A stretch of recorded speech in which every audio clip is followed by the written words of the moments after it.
विराट कोहली और अनुष्का है। विराज बैठ प्रसन्न हो। जी अभी ठीक। हाँ नहीं, ठीक ही रहना चाहिए। हम आपको अपने प्रभु का विधान बताते हैं थोड़ा सा।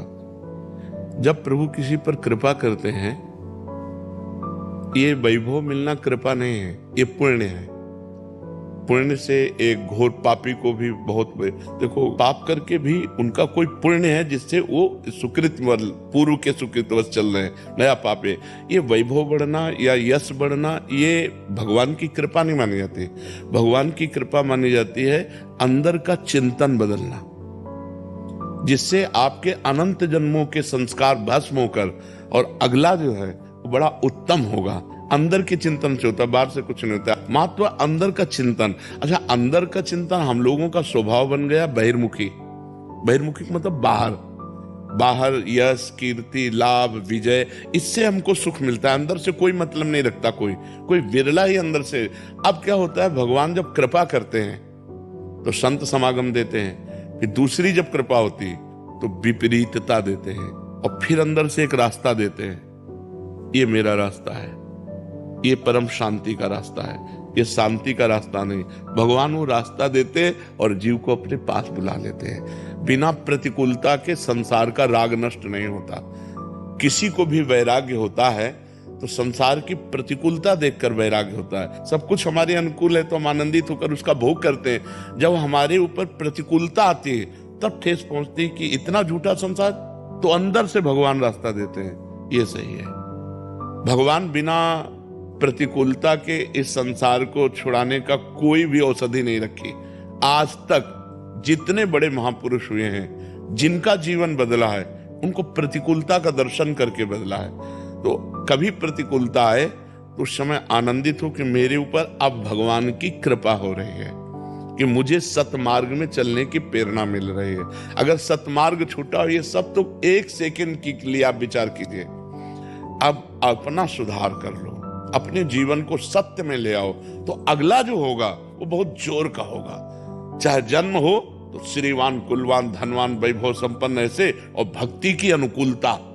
भक्ति की अनुकूलता, खास बात श्रीवान, धनवान, कुलवान नहीं, खास बात भक्ति की अनुकूलता। अगर इस जन्म में भगवत प्राप्ति नहीं हुई तो भगवान श्री कृष्ण ने गीता में कहा है कि मेरे भक्त का नाश नहीं होता। मैं कुलवान, धनवान, श्रीवानों के कुल में जन्म देता हूं और फिर पुनः भक्ति का माहौल देता हूं, और पूर्व का जो भजन छूटा हुआ हो वहीं से उसको।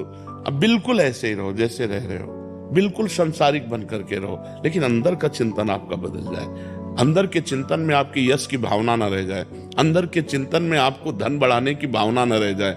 अंदर का चिंतन हो जाए, प्रभु बहुत जन्म व्यतीत हो गए, अब एक बार आपसे मिलना चाहती हूँ, एक बार आपसे मिलना चाहते हैं प्रभु, मुझे आप चाहिए, अब संसार नहीं।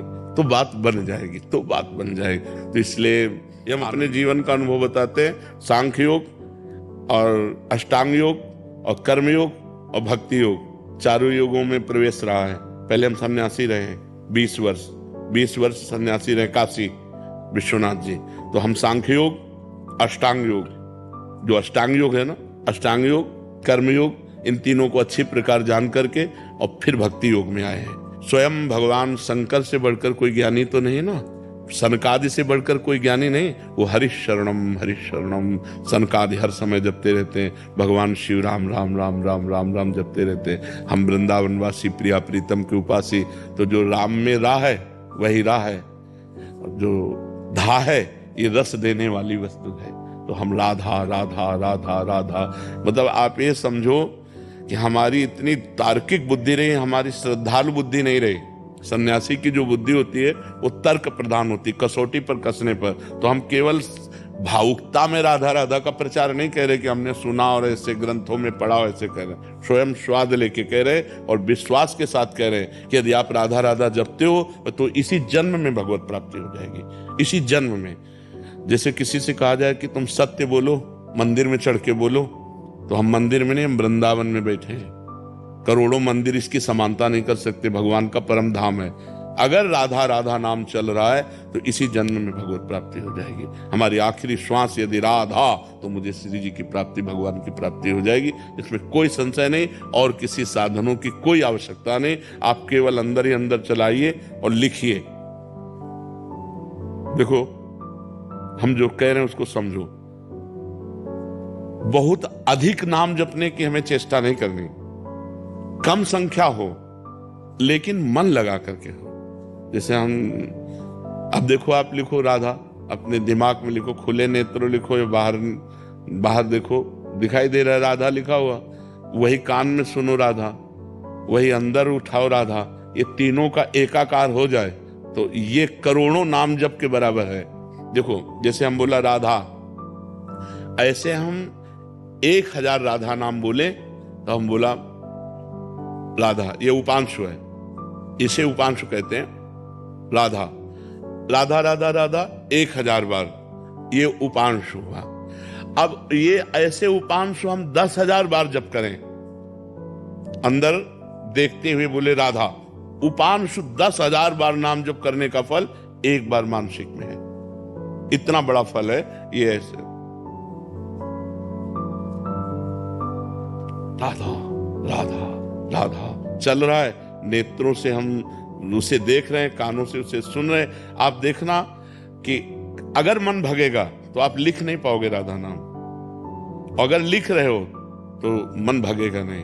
तो चाहे 10 बार लिखो, 100 बार लिखो, लेकिन एक अभ्यास बनाओ ऐसा कि कुछ समय शांति से स्नान आदि करके बैठ गए और राधा राधा लिख रहे हैं, उसी का चिंतन कर रहे हैं। इसे अपना जीवन बना लो, फिर आप परिणाम में खुद देख लेना। कोई घाटे का सौदा तो है नहीं, ठीक है। ये सखी को दे दे, ठाकुर शिव जी की है।